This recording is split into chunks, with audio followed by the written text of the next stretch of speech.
The Selfish Path to Romance. Download Chapter 1 for free at drkenner.com.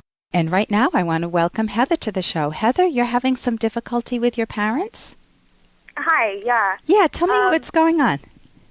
Well, basically, my parents are evangelical Christians. Okay. They're very serious about their religion, and that's how I was raised. I went to Christian schools, and when I got out of high school, I went to Bible college even. Okay. And when I was there, I decided that I wasn't going to be a Christian anymore. I looked into it more, and I said, wait, this isn't even true. Why am I here? Okay. So I left, and that was a few years ago, and I'm 26 now, and I guess the problem is just, like, how to deal with my parents. I mean, they don't want to talk about it or think about it or anything, and, you know, they just kind of, they still, you know, expect me to go to church with them and everything when I go home, and every time that I don't want to, it's like they've never heard of this before. So I just don't know how to, like, deal with them, I guess. Okay, so let me see if I've got the situation correctly. You definitely have had the opportunity to think about religion. It's not that you were isolated from it, it's that you were immersed in it. They're evangelicals, you've been to Bible school, and meaning you've had enough data so that you can assess it independently and decide, does this make sense? Is this the moral code I want to follow in life, or are there things that are contradictory and that don't make any sense? Right. And so you've made the decision that you would prefer not to have a religion in your life? Yeah, definitely. And what would you have instead? Oh, well, that's a whole other story.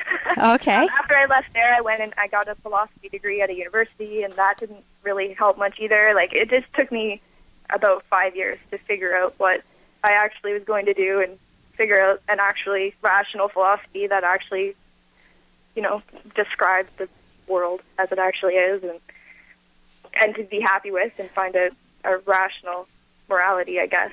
Okay, so go ahead. But that's fine. Like, I'm kind of figured out. Okay, so a rational moral code, many people don't know that is an alternative. They think it's religion or nothing, as if religion has a monopoly on morality, and religion is just one form of a philosophy. Look at all the different religions that are around, and look at how they contradict one another. So here's what I hear is the essence. It's the battle not over religion per se, it's the battle over your mind. Who owns your mind? And when parents raise a kid, they don't want kids to veer off their path, especially when you get to the most fundamental questions about life. What is the nature of reality? How do you know it? How do you treat other people? And do you have a right to pursue your own happiness, or should you sacrifice in life? You know, those are some of the fundamental questions. There are some more, obviously, but that's the whole field of philosophy. So how do you deal with parents who are frustrated that you're not making the same choice that they did, which may make them feel like a success or a failure as a parent? Right. It makes them feel like a failure, right? In the eyes of it feels like I'm accusing them of something. Ooh, of what? By not making of what? Decision. Of being wrong. Okay. Isn't that fascinating? Which, you know, I am sort of, which makes it hard for me to know what to do. Okay, you know what so I mean? Like, I do think that they're wrong. Right. I don't want to say that to them. I don't want that to be like an issue. Okay, so can you be your mom with me and treat me the way she would treat you? Okay. What would she say? Hey, I got to interrupt this because we've got to pay some bills. 30 seconds, that's it. A very quick ad, and then Ellen will be back. Romance. I wish I knew more about what girls want from a relationship. Boy, I wish I knew more about what I want. Where's that ad I saw? Here it is. The Selfish Path to Romance, a serious romance guidebook. Download Chapter 1 for free at selfishromance.com and buy it at amazon.com. Huh. The Selfish Path to Romance. That is interesting. Can you be your mom with me and treat me the way she would treat you? Okay. What would she say? Well, I mean, for example, right now I'm living with my fiancé. Okay. And I think that's important to do before you get married, is to know somebody really well. Yeah. But she would not even want to talk about that. And anytime it came up, she would just kind of go, and just kind of say nothing. And then maybe a few days later, she would say, are you sure you're happy? Is this, do you really think that it's okay for you to do this? And like, don't you think, or, she'll like send me a news report of like couples who live together have more chance of getting divorced or something like that. Right. I've seen those myself. Yep. Yeah, really like indirect ways of just keeping on bringing it up. So you have an option. You can say to her, Mom, I can hear that you have concerns about my living with Joe. I'll make up a name for him. My living with Joe. And, and I hear that it really, it disturbs you, it bothers you. And if you want to touch base directly, and we can, I'll be glad to sit down and talk with you about it. I don't think it will change my mind, but it may be better to just, give you an opportunity and give me an opportunity to just get out in the open what we're feeling without hurting each other. What would she say to that? Well, she would probably not really want to have a discussion about it. I mean, I don't think that she's really put that much thought into it. I think she just kind of thinks it's dangerous not to do what you're told. You know what I mean? Like, I think it's more that she's worried that I'm not safe than that she actually has thought about it and thinks that it's a problem. Mom, I know you're not wanting to talk about it much. My guess, and I may be off base here, is that you're thinking I'm not safe, that there's something a little shaky about this and that I'm not safe. Am I on target at all? Or am I in the ballpark?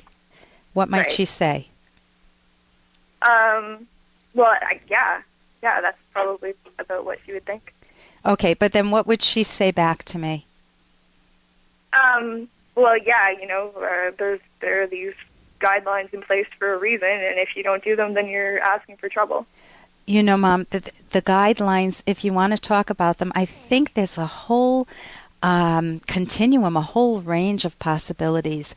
And one possibility is that I could stay with someone and then get very hurt by them because it didn't work out, and then I would feel like, oh, why did I do that? I wish I had waited till I knew I was married, or, I wish I had waited a little longer to settle in with this person.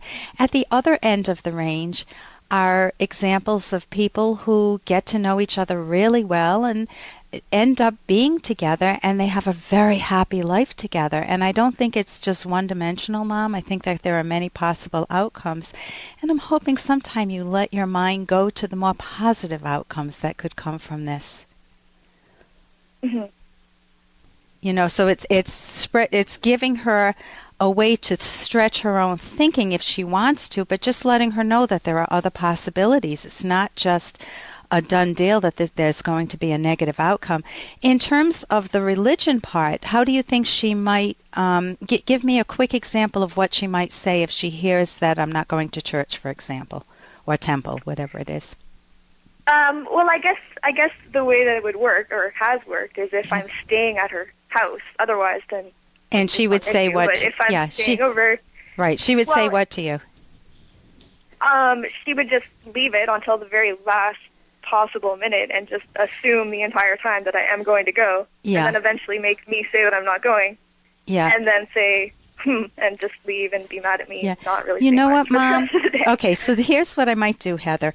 When you start to stay over there, if you're spending some time with her, you can say, Mom, I want to make this comfortable for all of us, and I want to let you know in the beginning, so we don't have this undercurrent of tension between us, that I'm not planning to go to church. And if you want to touch base, we could talk about it for a few minutes, and then I would love to enjoy the rest of the time with you without that being something that's stressful for both of us. Try that. Okay? Right. So thank you so much for your call. Okay, great. Thank you. Thank you, Heather. And here's a little more from Dr. Kenner. Oh, my God. Here, have a rainbow by Dr. Honey Snow. Daphne, how can you listen to this stuff? It's absolute dribble. Yeah, well, for someone who writes dribble, she's awfully popular. Oh, really? Fancy that. She tells everyone that they're perfectly wonderful and that nothing wrong is ever their fault. What do you know? They like it. And doesn't that happen so much in our lives? When you don't know how to take responsibility, or you're afraid to take responsibility, man, don't you want to gravitate towards people who will tell you, oh, don't worry, we're all human, it's not your fault, you couldn't help it. And there are some things that do fit into that category, things you couldn't help. But deep down, many of those issues, or maybe not even that deep down, you know you could help it. But people gravitate towards people who let them off the hook. And that happens a lot in religion. You see all of these people who are criminals or working with the mob or whatnot, and they gravitate towards religion. You know, funny how they find religion. For more Dr. Kenner podcast, go to drkenner.com and please listen to this ad. Here's an excerpt from The Selfish Path to Romance, the Serious Romance Guidebook by clinical psychologist Dr. Ellen Kenner and Dr. Edwin Locke. If you're in love, you will take great interest in your partner's personal well-being. Showing mutual concern deepens your feelings of being valued by one another, and it's important to preserve each other's dignity while doing so. Showing concern for your partner's physical health in a way that's not belittling or paternalistic is important. This takes tact, and in some cases, subtlety. You and your partner should get regular checkups, including age and sex-appropriate tests. If a partner is resistant, a gentle reminder may do the trick. In other cases, a more direct approach may be needed. Honey, it would mean a lot to me if you got your annual checkup. You can download Chapter 1 for free by going to drkenner.com. And you can buy The Selfish Path to Romance at amazon.com.